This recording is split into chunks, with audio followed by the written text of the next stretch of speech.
Hello mga Spark, kamusta kayo? At ngayon pag-uusapan po din ang mga dapat gawin kapag LDR kayo ng lalaki.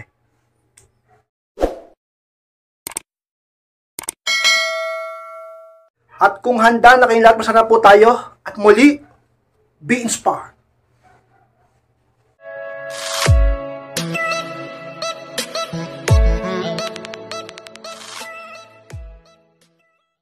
At ang unang bagay na dapat gawin kapag LDR kayo ng lalakis, pag-usapan ng mga ginagawa nyo araw-araw. Yan ang unang tips ko sa inyo, ka-inspired kung kayo ay nasa LDR.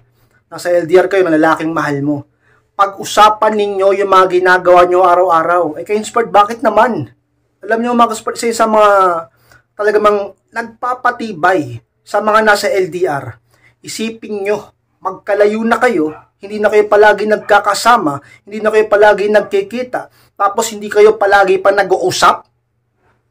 Hindi pa kayo nag-update sa isa? Sabihin ng iba kay inspired, paano yan? Yung boyfriend ko, mister ko, yung partner ko, hindi lagi nag-update sa akin. Ikaw usapin mo siya kay inspired, di ba? Hindi pwedeng ganyan. Hindi pwedeng hindi nag-update sa isa't isa. Dapat yung pag-usapan ang mga ginagawa nyo sa araw-araw. Kung siya, tinatanong mo dapat siya, kamusta ka? Kamusta trabaho mo? Kamusta pag-aaral mo? Kamusta yung mga ginagawa mo? O ikaw din, magkwento ka rin sa kanya na mga ginagawa mo, simula paggising hanggang sa magkausap kayo. Dapat merong ganyang topic, hindi yung kung ano-ano lang pinag-uusapan nyo. Dapat meron kayong topic palagi, meron kayong dapat bonding kahit sa pakikipag-usap man lang sa isa. Ganyan yan, ka-inspired, upang hindi kayo manlamig at hindi nyo pagsawaan ng isa't isa. Napakadelikado ka-inspired kapag nanlamig kayo sa isa't isa dahil wala na kayong mapag-usapan. Diba? Ka-inspired, ano ba pag-uusapan tamad yun, wala namang ginagawa yun sa araw-araw. Pagka ganyan, syempre, pwede nyo naman pag-usapan yung mga plano sa buhay, yung mga pangarap, at iba pa. Basta dapat pinag-uusapan yung mga bagay na yan. Isa yun sa mga sikreto upang mas maging matibay kayo. Makabuo kayo ng mga plano at ideya sa inyong relasyon kahit LDR kayo. At ang pag-ibig nyo hindi mawala sa isa, ka-inspired. Paano ang dapat gawin ka-inspired kapag nakasa LDR kayo na lalaking mahal mo is huwag mag-isip ng kung ano-ano. Yun ang palawa ka-inspired. Ang problema sa karamihan sa inyo, masyado nag-overthink palagi. Oo, yan ang nakikita kong problema sa mga kababaihan. Lalo na kapag ka-LDR kayo na lalaking mahal nyo. Isip ka ng kung ano-ano, bumubuo ka sa imahinasyon mo na mga bagay na hindi naman nangyayari. Dahilan kung bakit nag-aaway kayo ng lalaki. At dahilan kung bakit kung ano-ano ang duda mo sa kanya at selos mo. Kaya kung minsan naiirita sa yung boyfriend mo Kaya kung minsan nagagalit na sa yung mister mo. Kung ano nung pinag-iisip mo. At yung kalusugan mo, yung peace of mind mo, nawawala na. Hindi ka na totally masaya. Kakaisip mo na kung ano-ano. Alam mo, palagi ko sinasabi sa inyo, bantayan mo man 24 oras ang partner mo lalaki. Kung maglolo ko yan. Wala kayong ibang choice kundi magtiwala.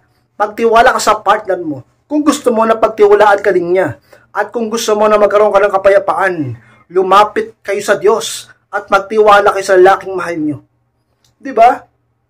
Sabi kayo, inspired, dami na kasi manluloko ngayon kayo, inspired, ang dami na kasi nagloko sa akin. Ang dami ko na naging boyfriend. Pati yung dati kong asawa, nagloko rin. Alam nyo, hindi naman lahat ng lalaki pare-pareho Sabi ng iba, ka-inspired, lahat ng lalaki pare-pareho. Diyan kayo nagkakamali. Bakit kayo mga babae ba? Pare-pareho ba kayo? Hindi rin naman? Ang ginawa ba ni Pedro ay gagawin din ni Juan?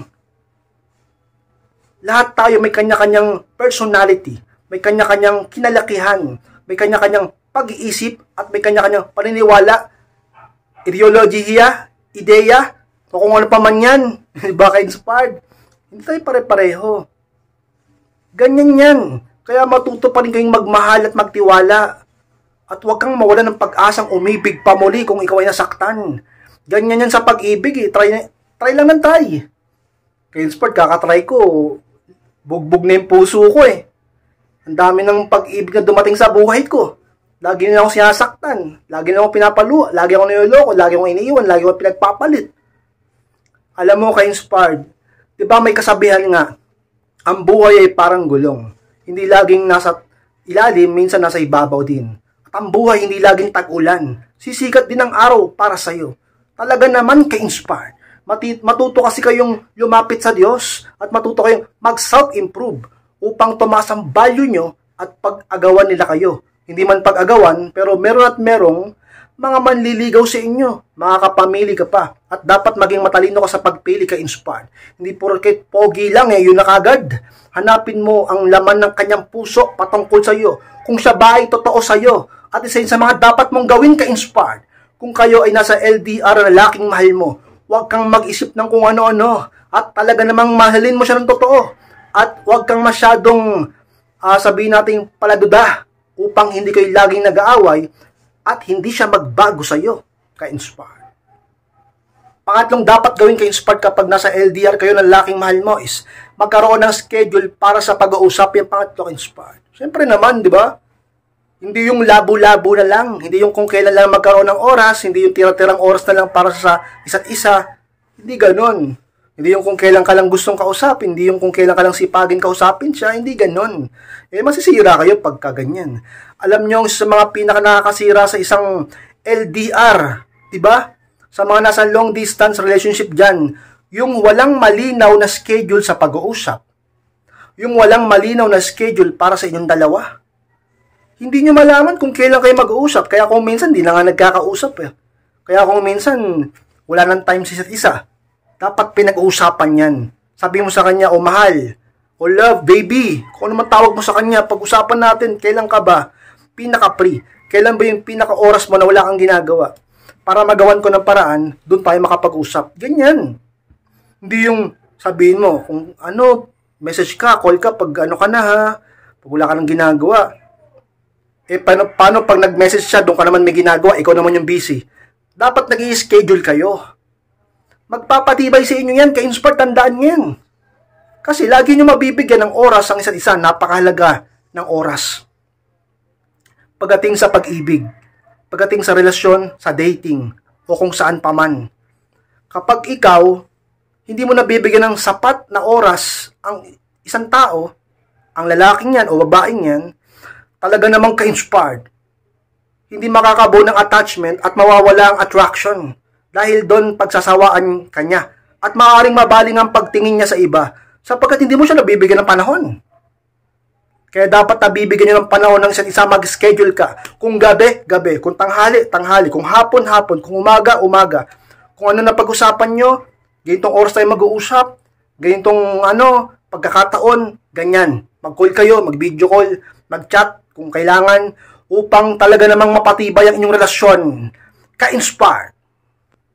Pang-apat na pwedeng gawin ka-inspired kapag nasa LDR kayo na lalaking mahal mo is magbigay ng regalo. Yan ang pang-apat ka-inspired. Ka-inspired, bakit naman ganyan? Ang hirap naman ng buhay. Wala lang ka pera-pera, magre-regalo pa. Bakit? Sinabi ko bang palagi? Sinabi ko bang madalas? Siyempre kapag may pagkakataon, kapag may selebrasyon o meron kayong pinagdiriwang, tulad ng inyong mansari, kung meron kayong mansari, tulad ng inyong anniversary, o kung ano pa man ka-inspired, di ba? Na alam mo, o birthday niya, o birthday mo, o birthday ng nanay niya, o kung sino pa man. Kung walang budget, edi wala, di ba? Kung meron naman, kahit papano, kahit yung mumurahin, basta galing sa puso. Ang mahalaga, kahit papano, paminsan-minsan magregalo ka. Kaya inspired, bakit naman ganyan? Alam nyo, maniwala ka man sa hindi, kahit gano'n pa katigas ang puso ng isang tao, kung nagpapakita ka sa kanya ng kabutihan at mapagbigay ka sa kanya, ay magbibigay ka rin talaga namang ka-inspired ng pag-ibig sa puso niya, papunta sa iyo, papahalagahan ka niya. Talaga namang ma-appreciate niya yan. Depende kung gaano niya ma-appreciate. Yung iba kasi, grabe magpahalaga. Oo, may ganun eh. Yung ibang tao, grabe mag-appreciate. Yung iba naman, konti lang, di niya masyadong napapahalagahan, pero meron pa rin. At least meron pa rin. Pasok yun sa puso niya, counted yun. Kung marami na rin siya nabigyan na regalo sa'yo at ikaw din, diba, ka-inspired.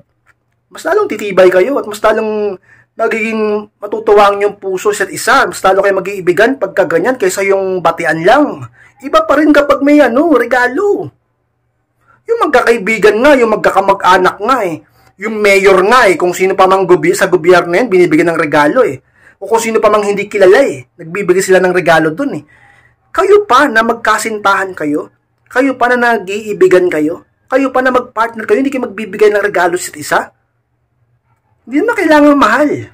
Kasi mahal yun naman ang isa't isa, basta galing sa puso. isa yun sa mga sikreto upang talaga namang mas lalo kayong magmahalan at pwede mong gawin kapag nasa LDR kayo ng lalaking mahal mo, ka-inspired. Ang 5 bagay na pwede mong gawin ka-inspired kapag nasa LDR kayo ng lalaking mahal mo is mag-iwan ng mga pangako. Yung pala ka-inspired. Ka-inspired, bakit naman ganyan? Hindi naman yata maganda yan, mag-iwan ng mga pangako. Di ba kadalasan ng mga pangako, napapako? Sabihin natin ganun, napapako nga. Pero alam nyo ba, na kapag kayo ay nag-iwan ng pangako sa isa, doon ka-inspired mas lalo yung naaalala at napapalagahan ng isa. Kasi parang nagkakaroon ng attachment. Alam nyo, napakahalaga ng attachment sa pag-iibigan. Kapag walang attachment, walang pag-ibig. Pag hindi siya na-attach sa'yo, hindi ka niya mamimiss. Kapag hindi siya na-attach sa'yo o ikaw hindi ka na-attach sa kanya, mas papahalagahan nyo pa ang ibang bagay kaysa sa tao na yon. Pero pag merong attachment, talaga namang ka-inspired. Nandun ang pag-ibig, nandun ang pagkamis, nandun ang pagpapahalaga, at nandun ang pagkagusto. Hanap-hanapin ka niya. Kasi na-attach na siya sa'yo Nasanay na, na-in love na. Ka-inspired connect yun sa mga pangako. Siyempre, pag pangako, nandun yung pag-ibig. Para na yung sinelyuhan ang inyong relasyon. At yung susi nun, ayun yung pangako. Na kayo lang talaga ang nakakaalam ng susi nun. Nag-inspired ang gulo mo, di kita maintindihan. Basta ganun. Pag may pangako, merong kayong pinangahawakan. Kung hindi matupad, at least may mga pangako. Siguro nangako kayo ng 2, 3. Posible kahit isa walang matupad dun. Ano ba naman kayo?